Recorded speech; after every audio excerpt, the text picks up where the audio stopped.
할렐루야, 완연한 봄 기운 속에 평안하신지요?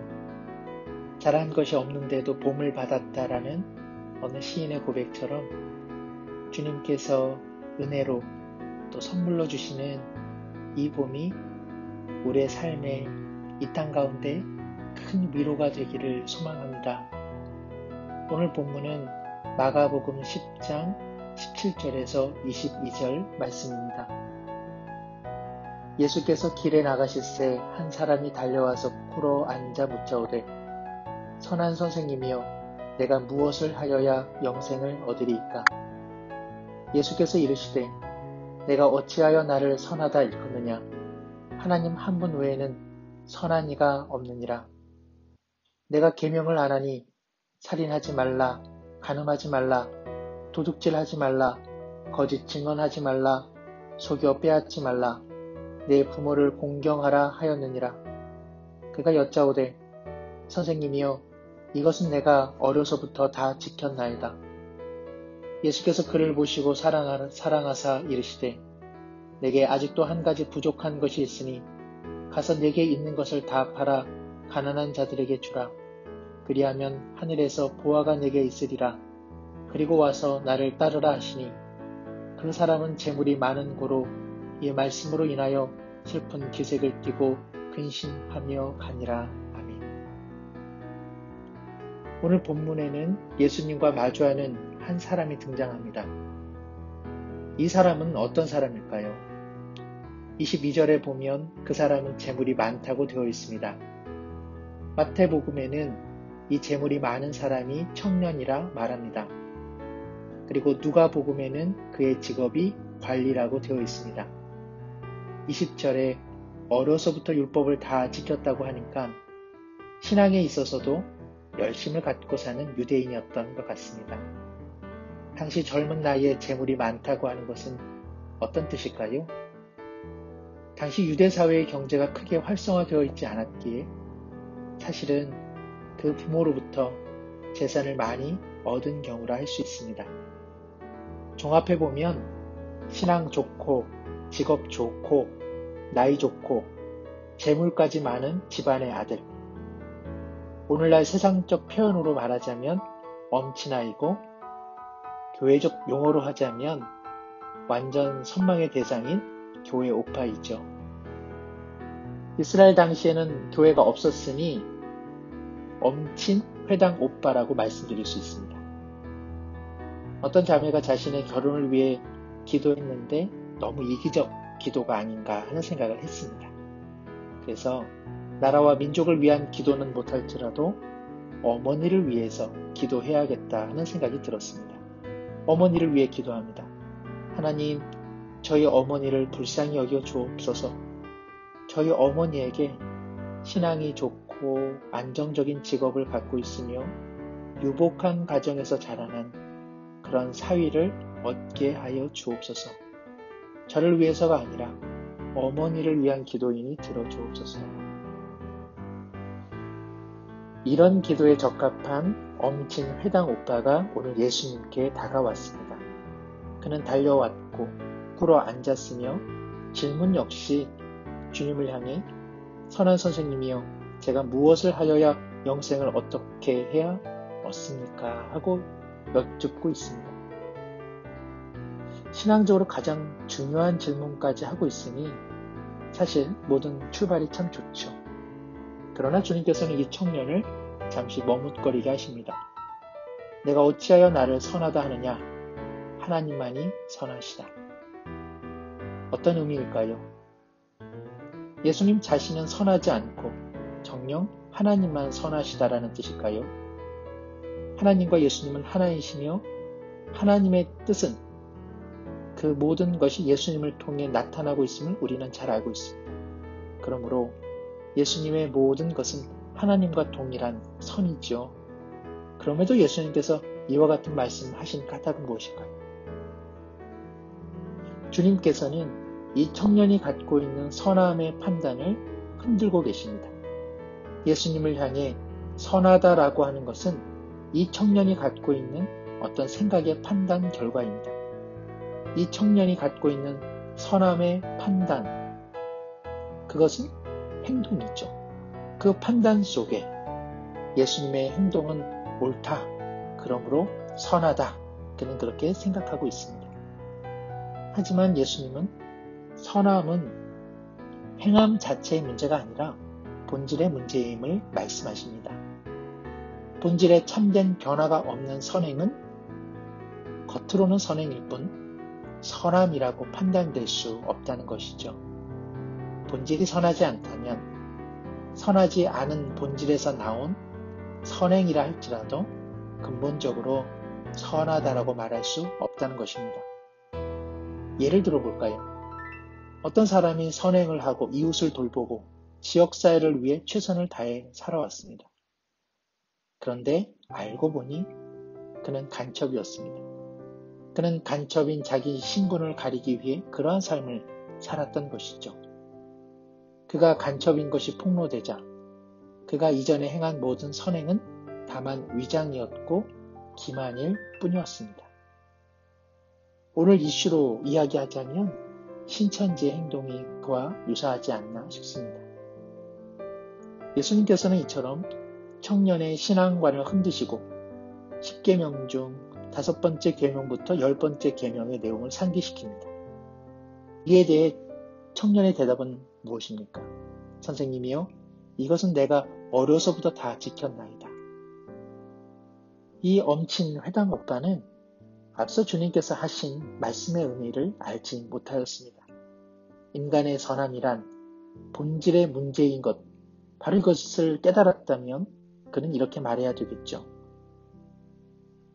주님, 이 모든 것을 행하였을지라도 저는 본질이 변화되지 못한 죄인입니다. 그러나 이 청년은 이 계명을 다 지켰다고 확신하며 말하고 있습니다. 사랑하는 성도 여러분, 주님의 계명은, 하나님의 계명은 지켰다고 해서 지켰다고 말할 수 있는 성격이 아닙니다. 예를 들어 살인하지 말라는 계명은 어떻습니까? 대부분의 사람들은 누군가를 살인하지 않았기에 이 계명을 지켰다고 말할 수 있을 것 같습니다. 그러나 다른 사람을 향해 마음으로 저주하고 욕하고 미워하는 순간 주님은 율법은 살인했다고 말합니다. 마음으로 품는 순간 죄입니다. 더 나아가 살인하지 말라는 것은 생명을 소중히 여기라는 말씀이기에 무생명을 사랑하는 적극성이 없다면 이 또한 죄입니다. 그러기에 본질이 이그러진 우리는 매 순간 율법의 정죄 속에 살아갈 수밖에 없는 것이죠. 감사한 것은 우리 가운데 은혜가 있습니다. 율법 앞에 죄 있다고 고발되는 우리가 그리스도의 대신 죽으심으로 용서받아 심판과 사망이 아닌 생명과 하나님의 사랑받는 자녀의 관계로 나아가고 있다는 것이죠. 예수님께서 계명을 언급하신 이유는 바로 이것입니다. 청년이 도리어 자신의 선하지 못함에 대한 자각과 반성을 통해 하나님을 의지하게 되기를 원하신 것이었죠. 그런데 청년은 계명들을 다 지켰다고 말합니다. 사랑하는 성도 여러분, 그렇다면 이 청년은 왜 주님께 온 것일까요? 왜 예수님께 영생에 대한 질문을 하고 있는 것일까요? 생각해보게 되는 가능성은 칭찬을 받으려 했는지 모릅니다. 회당 오빠로서 늘 주위 사람들에게 칭찬받고 인정받았던 사람이 아니겠습니까? 그는 유대 지역의 소문이 파다해지는 예수님의 명망을 듣고 예수님께 인정을 받고자 했는지 모릅니다. 다른 가능성은 역으로 나름 최선을 다했지만 누구에게도 내놓지 못했던 마음의 불안함, 즉 영생에 대한, 구원의 문제에 대한 풀리지 않는 목마름이 있었던 것일 수도 있습니다. 니고데모가 예수님께 나왔던 것처럼 이 청년도 용기를 갖고 주님께 풀리지 않는 영생의 문제를 갖고 나온 것일 수 있다는 말씀이죠. 21절에 예수님께서 그의 마음을 아시는지 보시고 사랑하사 말씀하십니다. 내게 아직도 한 가지 부족한 것 있으니 가서 내게 있는 것을 다 팔아 가난한 자들에게 주라. 그리하면 하늘에서 보화가 내게 있으리라. 그리고 와서 나를 따르라. 그런데 이 청년은 그만 떠나갑니다. 22절 그 사람은 재물이 많은 고로 이 말씀으로 인하여 슬픈 기색을 띠고 근심하며 가니라. 안타깝게도 이 회당 오빠는 완벽한 자기 삶 속에 선지자 혹은 명망 있는 랍비 예수님의 인정을 받고자 했던 것 같습니다. 모양새는 영생에 대한 질문이었지만 자신을 향한 애정, 자신을 향한 인정에 사로잡혀 있었습니다. 가난한 자들에게 내 가진 것 다 나누어 주라고 하는 주님의 말씀, 즉 나누고 베푸는 깨어지는 삶에 대한 두려움이 컸었던 것이죠. 예수님은 이 안정된 신앙인, 이 괜찮은 젊은 종교인의 마음을 흔들어 버리셨습니다. 사랑하는 성도 여러분, 복음은 지난 혹은 기존의 우리의 삶을 인정해주고 유지시켜주는 도구가 아닙니다. 복음은 우리에게 날마다 도전하며 우리의 삶과 생각을 흔들어 버립니다. 복음은 길에서 주님을 따르라고 말씀합니다. 마가복음에서 중요한 표현 중 하나가 길입니다. 오늘 본문 17절에 예수께서 길에 나가실 때 이 청년이 왔다고 기록되어 있습니다. 마가복음에서 길이란 예수님이 가시는 고난의 길, 그리고 제자들이 따라가야 할 사명과 섬김의 길을 의미합니다. 그 길에 청년이 들어왔습니다. 주님은 이 청년을 사랑하사 괜찮은 이미지, 그것을 이제는 깨뜨리고 이 길에서 비록 험난하지만 신앙의 모험을 하자고 기꺼이 초청해 주고 계십니다. 안타깝게도 그는 재산으로 표현되는 자신의 좋은 삶의 이미지를 깨뜨리고 싶지 않은 까닭에 다만 슬픈 기색을 하고 길에서 벗어납니다. 그리고 그 길에는 오직 예수님과 제자들만이 남게 됩니다.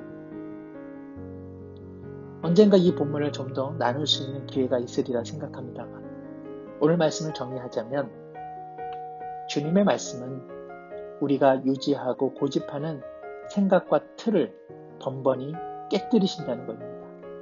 이를 통해 주님은 우리를 성장시키고자 하십니다. 그런데 내가 갖고 있는 생각들, 저거는 저래야 한다, 이거는 이러해야 한다, 내가 맞다, 내가 옳다, 내가 인정받아야 한다, 이런 것들을 내려놓지 않는 한 안타깝게도 신앙은 멈춰버립니다. 주님께서 따르라 말씀하시는 길에서 때때로 돌아가 버리게 된다는 말씀입니다. 생각을 바꾸고 마음을 바꾸고 끊임없이 주님의 마음을 배울 때, 주님의 마음으로 채워질 때 우리의 신앙, 인격과 그리고 믿음은 성숙되는 것 아니겠습니까? 이와 같은 은혜가 있기를 간절히 소망합니다. 이번 한 주 우리는 한마음 기도회로 주님 앞에 나갑니다. 각자의 처소에서 한마음 기도 내용을 주님 앞에 올려드린다 생각되는데요. 오늘은 큰 내용 두 번째, 교회를 위한 기도 내용을 한번 제가 고백하고 마침 기도 드리도록 하겠습니다. 교회를 위한 기도, 코로나19로 인하여 한국 교회가 주일 및 공적 예배 등 회중이 함께 모여 예배드리지 못하는 형편을 주님 불쌍히 여겨 주옵시고 속히 공동체 예배를 드리는 기쁨의 날을 허락해 주옵소서. 아멘. 한마음 기도회와 목회 서신 등을 통해 모든 성도들이 더욱 하나 되게 하시고 삶의 자리에서 드려지는 주일 예배가 경건한 마음과 준비된 모양으로 드려지게 하여 주옵소서. 아멘. 코로나19 이후의 모든 교회 사역과 살림을 주님께서 주관하여 주옵시고 올 한해 임직 및 위임 관련하여 신실한 일꾼들이 세워질 수 있도록 은혜를 내려 주옵소서. 아멘. 하나님 아버지, 주님을 따르는 길 위에서 우리를 사랑하사 말씀하시는 주님의 음성을 나를 향한 말씀으로 취하게 하여 주옵소서. 나의 생각을 유지시키는 것으로서 주님의 말씀을 사용하지 않게 하여 주시고, 나의 생각을 깨뜨리시고 변화시키는 말씀으로 취하게 하여 주옵소서. 우리 모두 성숙된 믿음, 성숙된 신앙 인격으로 사랑하며 살아갈 수 있도록 은혜를 내려 주옵소서. 예수님의 이름으로 기도드리옵나이다. 아멘.